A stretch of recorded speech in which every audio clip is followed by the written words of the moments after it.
Evening, boys and girls, ladies and gentlemen. Yeah, went stump grinding yesterday, and I remembered real quick why I hated stump grinding so much. It is the most boringest thing ever. It's getting dark and I'm losing light, so I'm gonna try to do this as quick as I can. But I've got a little work to do to the machine to because Abby's gonna go grind all day tomorrow. I did a little small job. It was two smaller stumps. You know, they were probably 16, 18, somewhere around the neighborhood. Now they had a bunch of surface roots, but anyway, so I noticed when I was doing that there was an alumite missing, so I had to replace it. And then at the shop they told me about this little screw thing in here, this adjustable thing that's needs to be replaced. And I told them, I said, well, go ahead and replace it. They said, well, we don't have one, we'd have to order one. I said, well, don't worry about it then. He said, well, look, dude, when you get it home, if you want to just put a weld bead, you know, if you just want to tack it in place, that'll be fine. I said, okay. So I was going to tell you, all right, working on this machine, I know this is the handiest tool right here. This is some Matco right angle, I don't know if you can see that or not, right angle 1/4 inch drive ratchet. I love it. This is actually probably my most favorite tool out of all of my tools that I have, is this right here. It has a lot of torque and it's great. And as you'll see on the stump grinder, I'll show you if the light will show it. But all right, let me flip this. So see here, see all these little tight spaces you got to get into, like this bolt underneath this muffler. All of these bolts are 13 millimeter, and there's, I don't know, there's 10 or 15 or 20 of them down through here. Some of them are on the outside like this, some of them are up under here like this. But like, okay, so see, so to get that little thing, so see, it won't, so well, I'm going the wrong direction, my bad. So, oh nope, I was going the right direction. Whoops, I'm cray cray.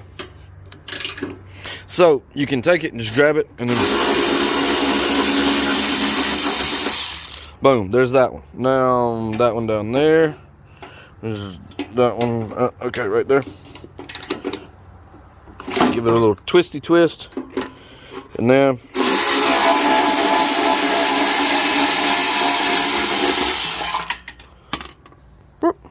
okay, that one fell down there. But see, you get the point. So, yeah, if I can get it on there we go. So, that one's in there. I must put that one in tight. Let me grab this one before it comes out and put it down there. So, yeah, I mean, when I'm doing this with two hands and not holding a phone, you can just pop all these out real quick. And I like it because it's 1/4 inch, so it doesn't put just a massive amount of torque on them. But you can still put your hand on it and use it like a ratchet. Not to a huge extent. And definitely, if you're ever pushing, don't, on the Matco, don't push on the battery.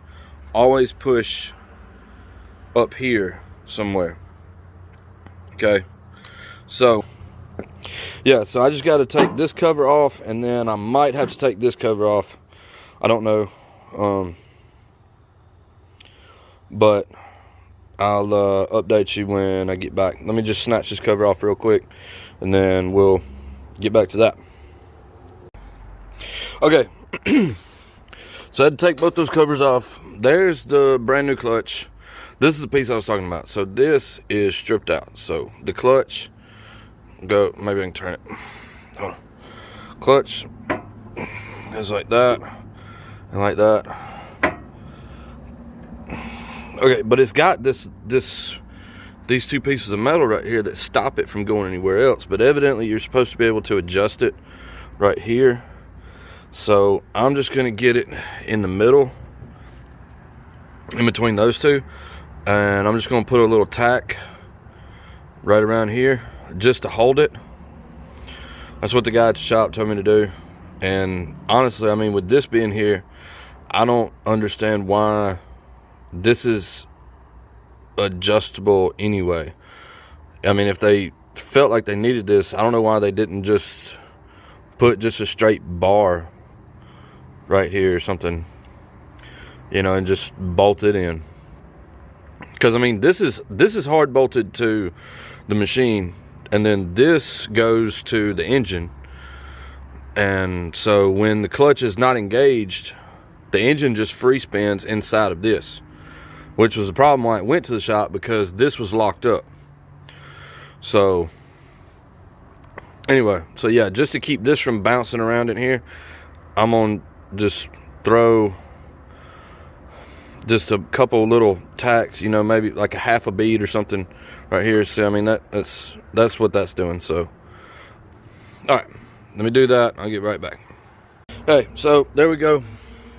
Not the best welding job ever, but hey, it'll hold. So yeah, and so that now not going anywhere. It's still a little hot. So I just got to put this cover back on, and then put this cover back on, and hook the battery up, and the machine should be ready to go. So sorry.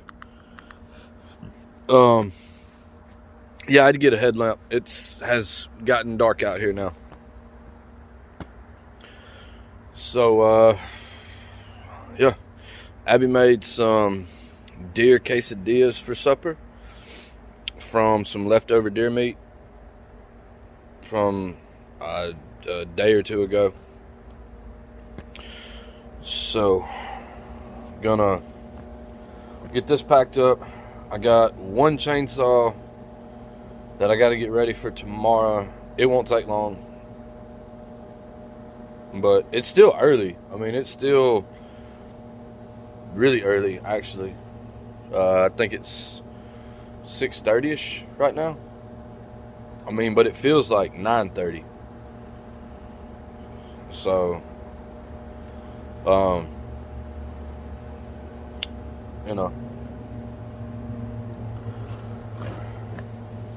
John Ross had to come hold the flashlight for me because I couldn't, you know, I couldn't wear my welding helmet and the flashlight at the same time, and I didn't really have a good spot to put it to get any light, so he had to come out here and hold it for me.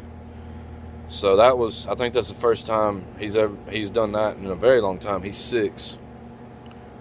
So anyway, but yeah, and then Abby will be, I already greased the machine. I'm gonna fill it up with fuel, and then Abby will be ready to go for in the morning. Alrighty, well, that's gonna do it for this one. Appreciate y'all. Deuces, homies.